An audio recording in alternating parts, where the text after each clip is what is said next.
Hello guys, this is Shivan Sharma. स्वागत है आपका एक और नई वीडियो में। एक्सरसाइज 3.6 पे आ चुके हैं हम। इसमें हम एलिमिनेशन मेथड के थ्रू ही एक्स और वाई की वैल्यूज़ फाइंड करेंगे, लेकिन इसमें एक एक्स्ट्रा चीज़ ऐड हो गई है कि अब हमारे जो एक्स और वाई हैं वो अब हमारे डिनोमिनेटर में आ चुके हैं, और इनके डिनोमिनेटर में आने की वजह से हमें एक और एक्स्ट्रा प्रोसेस लगाना पड़ेगा, और उस प्रोसेस को लगा के हम इन इक्वेशन को रिड्यूस करेंगे। रिड्यूस करने के बाद हम इन इक्वेशन में फिर हमने जो प्रीवियसली एलिमिनेशन मेथड सीखा है उसको यूज़ करेंगे, और फिर वो जो हमने रिड्यूस करा था उसको वापस चेंज करके एंड में एक्स और वाई की वैल्यू फाइंड करके लाएंगे। बस इस पूरे प्रोसेस में ये एक एक्स्ट्रा चीज़ जो हमारी ऐड हुई है वो ये रिड्यूस करना हुआ है। इसको मैं आपको इस क्वेश्चन के थ्रू समझाऊंगा। मेरा ये फर्स्ट क्वेश्चन उठाया है एक्सरसाइज 3.6 का। इससे पहले मैंने एक भी क्वेश्चन नहीं करा इस टाइप का, तो आपके लिए ये टोटल नया होगा, तो थोड़ा फोकस्ड रहना है इस पूरे वीडियो में। हमारा जो क्वेश्चन है वो है 1/2x plus 1/3y is equal to 2, और सेकेंड इक्वेशन जो हमारी है ये हमारी फर्स्ट इक्वेशन है, और हमारी सेकेंड इक्वेशन हमें गिवन है 1/3x plus 1/2y is equal to 13/6। ये हमारी सेकेंड इक्वेशन हमें गिवन है। जो दो इक्वेशन हमें हर बार से मिलती आई हैं वही सेम दो इक्वेशन हमें दी हुई हैं, बस फर्क इतना है कि इस बार एक्स और वाई जो है वो अपॉन में आ चुके हैं, तो उनके लिए हमें रिड्यूस क्या करना पड़ेगा। देखो, तो ये जो हमारे वेरिएबल्स हैं जो अपॉन में आ चुके हैं, तो आपको सबसे पहले तो ये देखना है कि ये दोनों जगह पे आपको 1/x इस इक्वेशन में सेम इधर भी 1/x मिल रहा है कि नहीं। ठीक है, तो ये पूरे पार्ट को आप एक दूसरी वैल्यू में कन्वर्ट करोगे इस तरीके से कि आपने 1/x को a मान लिया। आप लेट करके लिख देना, let 1/x is equal to a, और इसको आप ऐसे ही आप 1/y को मानोगे b। ठीक है, कोई और वेरिएबल भी ले सकते हो, कोई और अल्फाबेट यूज कर सकते हो आप, a b c d e f g h जो आपका मन करे, x और y को छोड़ के। जो आपको क्वेश्चन में गिवन है वेरिएबल्स, उन दोनों को छोड़ के कोई से भी वेरिएबल आप लिख लेना यहाँ पे। तो आपने ये 1/x को a माना है। हमने ऐसा क्यों माना है? ताकि ये जो फ्रैक्शन में x आ रहा है हमारा, अपॉन में x आ रहा है, इसकी जगह पे 1/x को आप a से रिप्लेस कर दोगे, और नीचे जो 2 आपका गिवन है वो आप 2 डायरेक्टली यहां पे लिख दोगे, प्लस ये 1/y की जगह पे आप b से रिप्लेस कर दोगे इसे, और नीचे जो 3 गिवन है उसको आप यहां पे लिख दोगे, और इक्वल्स 2 में 2। तो आपने इस इक्वेशन को रिड्यूस कर लिया है, सिंप्लीफाई कर लिया है बहुत अच्छे तरीके से, कि अब आप इसमें एलसीएम लेके इसको सॉल्व कर लोगे। क्योंकि यहां पे अगर आप एलसीएम लेने जाते और यहां पे इनका एलसीएम आता 3 और 2 नंबर्स का आपका 6 एलसीएम आता, और एक्स और वाई जो है वो भी आपके साथ में अपॉन में एलसीएम में आते, और ऊपर उसके वजह से ये 3y का ऊपर 1 में मल्टीप्लाई हो जाता, प्लस ये 2x का इस साइड 1 में मल्टीप्लाई हो जाता, और ये इक्वेशन बहुत कॉम्प्लिकेटेड हो जाती। तो इसको कॉम्प्लिकेटेड ना बनाते हुए हमने यहाँ पे 1/x को a के इक्वल माना और 1/y को b के इक्वल माना। पर आपने ये जो वैल्यू मानी है, इनको प्लीज भूल मत जाना, एंड में आपको इधर वैल्यूज पुट करनी पड़ेंगी। तो इसलिए आप, जैसे मैं यहाँ पे रेड पेन का यूज कर रहा हूँ, आप ऐसे क्वेश्चन में जब आप पेपर में क्वेश्चन को सॉल्व करोगे तब आप ब्लैक पेन का यूज करना, और ऐसे बॉक्स बना के रख देना वहां पे, ताकि आपको ये ध्यान में रहेगा कि आपको एंड में ले जाके जो आप a और b की वैल्यू फाइंड करोगे वो यहां लाके पुट करोगे इन दोनों जगहों पे, तब आपके x और y निकलेंगे। ठीक है, क्वेश्चन पे आते हैं हम वापस। मैंने 1/x को a माना है, तो इसकी जगह पे मैं ऊपर a लिख सकता हूं, क्योंकि मैंने 1/x को a माना है, तो मैंने a से रिप्लेस करा उसे, और जो नीचे 2 हमारा गिवन था उसका हम कुछ चेंज नहीं कर सकते, तो वो अपॉन में 2 रहेगा। सिमिलरली मैंने 1/y को b माना है, तो उसको मैंने b से रिप्लेस करा, अपॉन में जो 3 था वो मैंने डायरेक्टली वापस लिखा। सेकेंड इक्वेशन जो है हमारी, उसमें भी 1/x हमारा a ही होगा, और अपॉन में आपको 3 गिवन है, तो वो 3 आप लिखोगे, प्लस 1/y की जगह पे हम फिर से b से रिप्लेस करेंगे, और अपॉन में जो 2 गिवन है उसको नीचे लिखेंगे, और इक्वल्स 2 में जो 13/6 हमें गिवन है वो वापस हम नोट डाउन कर देंगे। ठीक है, फर्स्ट स्टेप रिड्यूस करने की जो स्टेप थी वो यही थी, ये आप रिड्यूस कर चुके हो। अगर यहाँ पे 1/x की जगह पे 1/ कुछ भी होता, m होता, उसको भी आप इक्वल्स टू में a या फिर x कुछ भी मानते और रिड्यूस करके इस फॉर्मेट में लाते, क्योंकि मैंने आपको बताया कि अगर आप उस फॉर्मेट में नहीं लाओगे और एलसीएम लेने जाओगे तो आप किस तरीके से उस क्वेश्चन को कॉम्प्लिकेटेड कर दोगे, और यहां से इसको सॉल्व करना इम्पॉसिबल है, क्योंकि आप ये x और y वाले पार्ट को एलिमिनेट नहीं कर पाओगे। मेन मोटिव है हमारा एलिमिनेशन मेथड लगाना, पर उस एलिमिनेशन मेथड को लगाने के लिए इसको रिड्यूस करना फर्स्ट स्टेप है।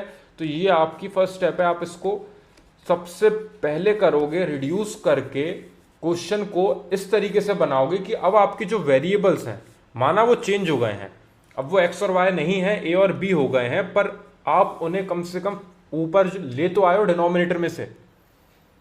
जो पहले डिनोमिनेटर में था आप उसको ऊपर ले आए हो, आपने उसको कन्वर्ट कर लिया उस तरीके से कि अब आप इनमें एलिमिनेशन मेथड लगा सकते हो। ठीक है, तो अब हम इसका सिंप्लीफिकेशन वाला पार्ट शुरू करते हैं। जो हमें नीचे एलसीएम लेना है उनका एलसीएम लेके इनमें क्रॉस मल्टीप्लाई करके जो भी प्लस माइनस इनटू डिवाइड है वो प्रोसेस लगाते हैं। उसके बाद दो इक्वेशन जो हमारी बन जाएंगी सिंप्लीफाई होने के बाद, उनमें हम लगाएंगे एलिमिनेशन मेथड। एलिमिनेशन मेथड से हमारे ए और बी की वैल्यू जो आएगी उन्हें लाके हम इस इक्वेशन में यहाँ पे ए और बी की जगह पे पुट कर देंगे। ठीक है, शुरू करते हैं अब ये वाला पार्ट। 2 और 3 का एलसीएम नीचे आया हमारा 6, ये 3 का ऊपर a में मल्टीप्लाई हुआ और 2 का इधर b में मल्टीप्लाई हुआ, तो आपको मिला 3a plus 2b is equal to 2। Similarly यहां पे भी 3 और 2 अपॉन में थे, तो एलसीएम आपका वापस आया 6, तो आपको ऊपर मिला 2a plus 3b is equal to 13/6। ठीक है, अब हम क्रॉस मल्टीप्लाई कर लेते हैं, 6 को इधर ले जाते हैं, इस वाले 6 को भी इस साइड ले आते हैं। ठीक है, नेक्स्ट पेज पे आ जाते हैं हम। वापस मैं एक बार और इक्वेशंस को नोट डाउन कर रहा हूं। 3a प्लस 2b अपॉन में 6 इज इक्वल टू 2, और आपकी जो सेकेंड इक्वेशन है वो है 2a प्लस 3b अपॉन में 6 इज इक्वल टू 13/6। एक बार रीचेक कर लेते हैं ताकि कोई गड़बड़ी ना हो हमारी क्वेश्चन में। 3a plus 2b, 2a plus 3b, 13/6 था इधर, इधर 2 था। ठीक है, तो हमने इक्वेशन सही नोट डाउन करी हैं। अब हम उनको सॉल्व करते हैं इसके आगे। ये 6 का इधर 2 में मल्टीप्लाई करना है, तो आपको मिलेगा 3a plus 2b is equal to 2 into 6। Similarly इस वाले इक्वेशन में 2a plus 3b is equal to 13 के पास 6 मल्टीप्लाई में आ जाएगा, और ये जो नीचे 6 पहले से गिवन था वो हमने वापस लिख दिया है। यहां पे ये 6 से 6 कैंसिल हो गया, और यहां पे 6 2 12 हो जाएगा आपका इस साइड फर्स्ट इक्वेशन में। ठीक है, एरो बनाते हुए, ये कॉमा बनाते हुए चलना आप, ताकि आप कंफ्यूज ना हो कौन सी इक्वेशन कौन सी है। ठीक है, इस साइड जो लेफ्ट हैंड साइड है हमारी, वो हमारी फर्स्ट इक्वेशन हम सॉल्व कर रहे हैं, और राइट हैंड साइड जो है वो हमारी सेकंड इक्वेशन है। तो हम इसको और सिंप्लीफाई करके लिख लेते हैं अब। 3a plus 2b is equal to 12 and 2a plus 3b is equal to 13। अब यहां पे हम इनको सिंप्लीफाई करके ऐसी पोजीशन तक ले आए कि अब हमें एलिमिनेशन मेथड लगाना है। एलिमिनेशन मेथड लगाने के लिए हम कोई सा एक वेरिएबल पिक करते हैं।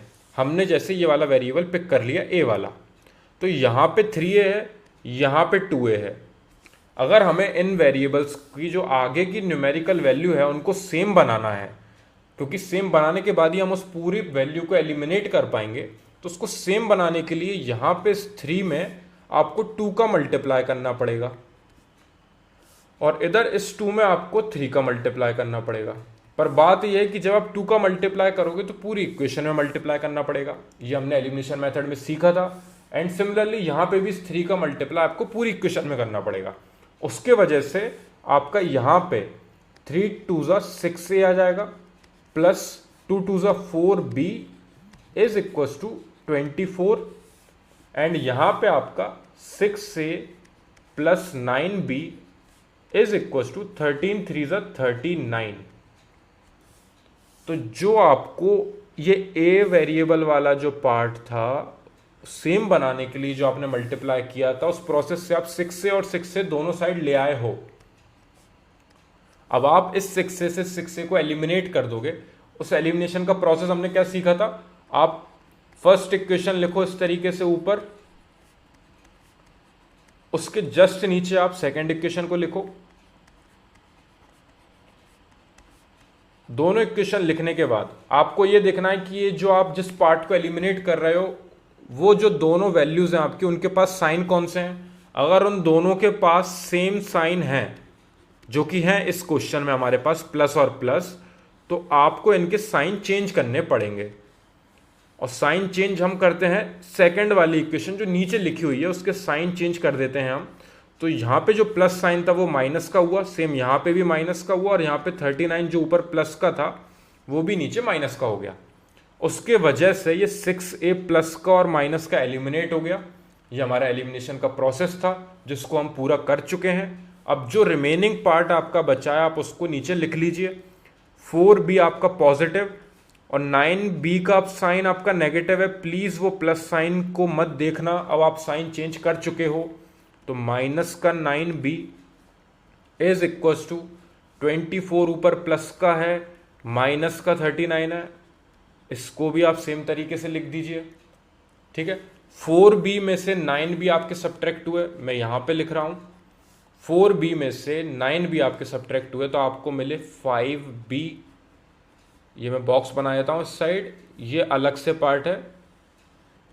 5b आए, लेकिन 9b जो था वो आपकी बड़ी वैल्यू थी तो माइनस के 5b आए आपके पास।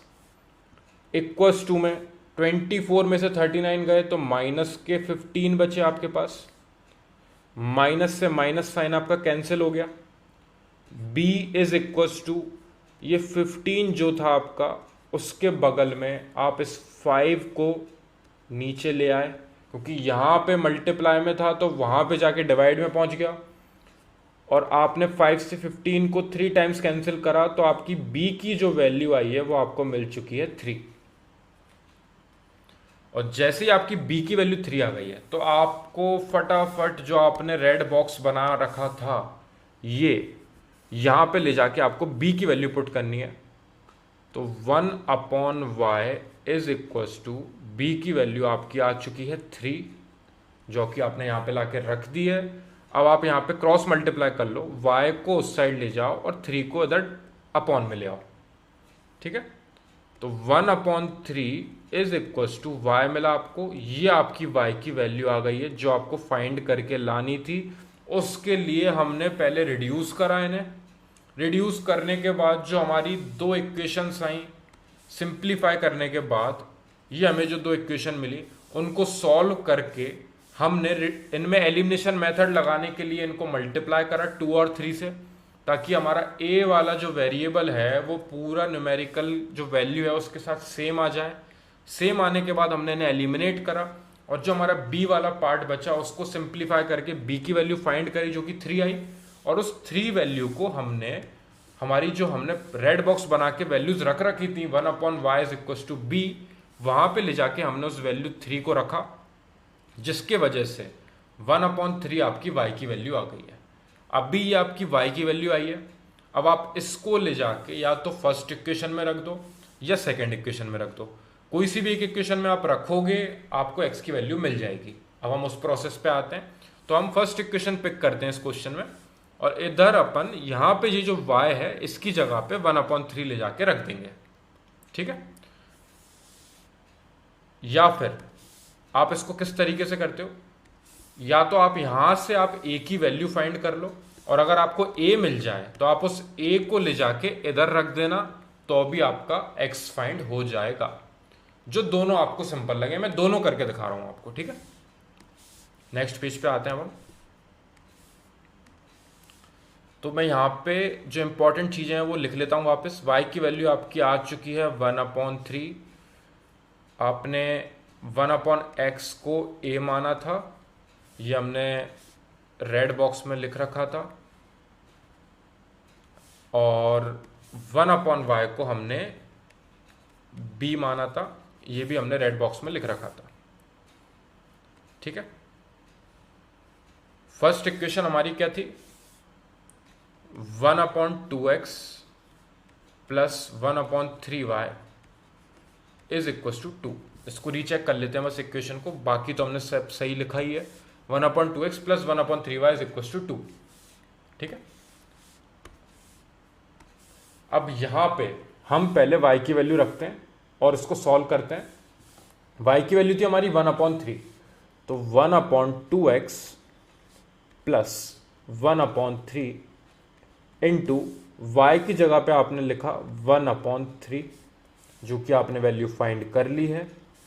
ये 3 से ये 3 कैंसिल हो गया, इज इक्वल टू में आपका 2 गिवन है। 3 से 3 कैंसिल हो गया, मल्टीप्लाई में थे ये, तो ऊपर नीचे ये जो फ्रैक्शन वैल्यू थी, तो ये 3 से ये 3 कैंसिल हो गया। 1/3 का 3 ऊपर वाले 3 से कैंसिल हो गया, तो यहाँ पे आपका 1 बचता है, यानी कि 1/2x plus 1 is equal to 2 आपका बचा है इस इक्वेशन को सॉल्व करने के बाद। अब इस 1 को आप उस साइड ले जाओगे, ये प्रोसेस सीखा है हमने। पहले हम न्यूमेरिकल वैल्यूज को एक साइड ले जाते हैं, तो 2 के पास ये 1 आके सब्ट्रैक्ट हो जाएगा, तो आपके पास बचा 1/2x इज इक्वल टू 2 में से 1 सब्ट्रैक्ट हुआ तो आपको मिला 1। अब आप इस 2x को ऊपर मल्टीप्लाई कर दोगे, तो 1 इज इक्वल टू ये 2x इधर आके 1 में मल्टीप्लाई हो जाएगा, तो आपका आ गया है 1 इज इक्वल टू 2x। और ये जो 2 आपका x के साथ मल्टीप्लाई में है, इसको आप इधर नीचे भेजोगे तो 1/2 आपकी जो है x की वैल्यू आ जाएगी इसको सिंप्लीफाई करने के बाद। और आप y पहले ही निकाल चुके थे 1/3। क्वेश्चन में आपको गिवन था कि फाइंड करनी है आपको वैल्यू x और y की। उन्होंने नहीं बताया था एलिमिनेशन मेथड से करना है कि सब्स्टिट्यूशन से करना है कि क्रॉस मल्टीप्लाई मेथड से करना है। आपको जो सही लगे आप उस मेथड से कर सकते थे, लेकिन बात इतनी सी थी कि ये क्वेश्चन में उन्होंने इक्वेशन इस तरीके से दी गई थी कि आप डायरेक्टली एलिमिनेशन, सब्स्टिट्यूशन और क्रॉस मल्टीप्लाई नहीं लगा सकते थे। इसलिए आपने एक सिंपल तरीका सीखा इस पूरे प्रोसेस को करने के लिए, जिसमें आप रिड्यूस करके 1/x को a मानोगे और 1/y को b मानोगे। ठीक है, आप कोई सा भी वेरिएबल मान सकते हो, मैंने आपको पहले ही बताया। इसमें कोई भी वो नहीं है कि आपको a और b ही मानना है, m और n मान लेना, p और q मान लेना, जो भी आपको सही लगे, बस x और y को मत मानना, क्योंकि आप 1/x को ही x नहीं मान सकते प्लीज। ठीक है, तो कोई और वेरिएबल आप यहाँ पे लिख लेना। उसके बाद जब आपने उस वेरिएबल से इसको रिप्लेस करोगे इक्वेशन में, तब आपको जो 2 इक्वेशन मिलेंगी उनको सिंप्लीफाई करके उनको एलिमिनेट करना है। एलिमिनेशन मेथड लगाना कंपलसरी है, लेकिन उससे पहले रिड्यूस करना जरूरी था। तो जब हम रिड्यूस करके यहां पे हमने ये 2 इक्वेशन बनाई है, रिड्यूस करने के बाद, रिड्यूस के साथ साथ मैं सिंप्लीफिकेशन वाले पार्ट को भी इंक्लूड कर रहा हूं कि जो मैंने क्रॉस मल्टीप्लाई करे, ये 2 को 6 को मैंने 2 के पास भेजा, इधर 6 को इधर भेज के कैंसिल करा, ये वाले पार्ट को भी मैं इंक्लूड कर रहा हूं कि ये सिंप्लीफाई करने के बाद आप 2 इक्वेशन जो निकालोगे ए और बी के फॉर्मेट में, उनमें आप एलिमिनेशन मेथड लगाओगे। और एलिमिनेशन मेथड का हमने प्रोसेस सीखा है कि हम एक कोई सा वेरिएबल वाला पार्ट है उसको टोटल सेम बनाते हैं न्यूमेरिकल वैल्यू के साथ, उसके बाद उसको एलिमिनेट करते हैं। एलिमिनेट करने के बाद हमारा जो दूसरा पार्ट बचता है उसको सिंप्लीफाई करके उसकी वैल्यू फाइंड करते हैं, और उसको ले जाके जो हमने ऊपर रिड्यूस करते समय माना था 1/y is equal to b, वहां ले जाके उस वैल्यू को पुट करते हैं, तो हमें y की वैल्यू मिल जाती है। और उस y को ले जाके आप कोई सी भी दोनों में से एक इक्वेशन में पुट कर दोगे तो आपको x की वैल्यू मिल जाती है। ठीक है, अब मैंने आपको एक और चीज बोली थी कि आप इसे a और b के टर्म्स में भी कर सकते हो। तो जैसे कि हमारी b की वैल्यू 3 आई थी, अब उस b की वैल्यू 3 को मैं इस वाली इक्वेशन में लिख रहा हूं। ठीक है, एक और पेज पे आते हैं हम। ये 3a + 2b is equal to 12 जो है, इस इक्वेशन पे फोकस करते हैं हम जरा। ये अलग है, आप दोनों तरीके से कर सकते हो। 3a + 2b is equal to 12 जो है, इसमें हम ला के रखेंगे जो हमारी b की वैल्यू 3 निकली है अभी, उसको। ऐसा क्यों कर रहे हैं हम? ये हम एक और प्रोसेस सीख रहे हैं कि अगर हम y की वैल्यू ना पुट करते हुए a की वैल्यू भी फाइंड कर लें। देखो आप, मैं बताता हूं आपको सॉल्व करके। तो b की वैल्यू मैं यहां पे 3 रखता हूं, 3a + 2 इंटू b की जगह पे मैंने 3 रखा is equal to 12। 3a plus 3 2 या 6 हुआ यहाँ पे is equal to 12, 3a is equal to 12 minus 6, 3a is equal to 6 बचा आपका, 12 में से 6 सब्ट्रैक्ट हुए, a इज इक्वल टू 3 जो है डिवाइड में आया 6 के पास, 3 से 6 कैंसिल हुआ 2 टाइम्स, तो a की वैल्यू आपकी आ गई 2। अब आपने कुछ माना था, मैंने आपको बताया था 1/x is equal to a माना था हमने क्वेश्चन की स्टार्टिंग में, जो कि हमने रेड बॉक्स के अंदर बंद करके रख रखा था। अब हम उसी में ले जाके इस a की वैल्यू को पुट करेंगे। ये a जो है हमने 1/x इज इक्वल टू 2 रखा, यानी कि x की वैल्यू यहां से हमें मिल गई 1/2। किस तरीके से, आप इस x को ऊपर भेज देना प्लीज, और इस 2 को इधर डिवाइड में ले आना, यानी कि x इज इक्वल टू 1/2 आपका आ जाएगा। या फिर आप इसे रेसिप्रोकल कर लेना, रेसिप्रोकल करोगे तो भी x इक्वल टू 1/2 आ रहा है। तो ये प्रोसेस है कि जब आपने b फाइंड कर लिया, उस b को आप ले जाके इस इक्वेशन में रखोगे तो आप a फाइंड कर लोगे, और दोनों को रेसिप्रोकल कर दोगे तो आपको x और y जो है 1/2 और 1/3 मिल जाएंगे। और अगर आप ऐसा नहीं कर रहे हो तो आपने b तो फाइंड करा ही है ऑब्वियसली, वो जो आपने b फाइंड करा है उससे आप y निकाल लो 1/3, और उसको ले जाके आप इस फर्स्ट इक्वेशन में, ये वाली जो इक्वेशन है इसमें पुट कर देना। जो दोनों में से आपको सिंपल लगे आप वो यूज कर सकते हो। कुछ वो नहीं है कि आपको इसी में ले जाके रखनी है या फिर वो a और b वाले पार्ट वाले में ले जाके रखनी है। जो आपको सिंपल लगे, जिससे आपका आंसर जल्दी निकल आए, जिसमें आपको कम कैलकुलेशन करनी पड़े, उस पर फोकस करना है। ठीक है, हमारा y अगर आ चुका है 1/3, तो मेरे हिसाब से उसको फर्स्ट इक्वेशन में ले जाके रख दो तो डायरेक्टली वैल्यू आ जाएगी। नहीं तो चाहो तो आप जो आपने रिड्यूस करके जो a और b के फॉर्मेट में इक्वेशंस बनाई थी, तो आप उन a और b को फाइंड कर लो पहले, और फिर a और b को फाइंड करके उनको रेसिप्रोकल करके घुमा दोगे आप, तो आपके x और y वैसे ही निकल आएंगे। जो दोनों में से आपको सही लगे उस पे आप वर्क करना। बाकी हम जो अभी और भी क्वेश्चन है, इस तरीके के 7 क्वेश्चंस और हैं हमारे एनसीईआरटी में, और 7 के 7 क्वेश्चंस काफ़ी टफ हैं और उनमें यही प्रोसेस लगने वाला है। तो आप इस प्रोसेस में बहुत अच्छे से माहिर हो जाओगे धीरे धीरे, क्योंकि आपके पास बहुत सारे क्वेश्चंस हैं इसके। और उसके अलावा आपको आरडी में भी मिल जाएंगे, उसके अलावा बोर्ड्स में भी इस टाइप के क्वेश्चंस बहुत आते हैं, तो आपके पास इस टाइप के क्वेश्चंस काफ़ी सारे अवेलेबल हैं। तो आपके सारे डाउट्स जो भी आएंगे ना, वो सब क्लियर होते चले जाएंगे धीरे धीरे। स्टार्टिंग जो हमने इस क्वेश्चन में करी है वो आप फोकस करना कि वो रिड्यूस करके आपने जो ए और बी को माना है उसमें आप एलिमिनेशन मेथड सही तरीके से लगाओ, और एलिमिनेशन मेथड लगाने के बाद आप ए और बी फाइंड करना प्लीज।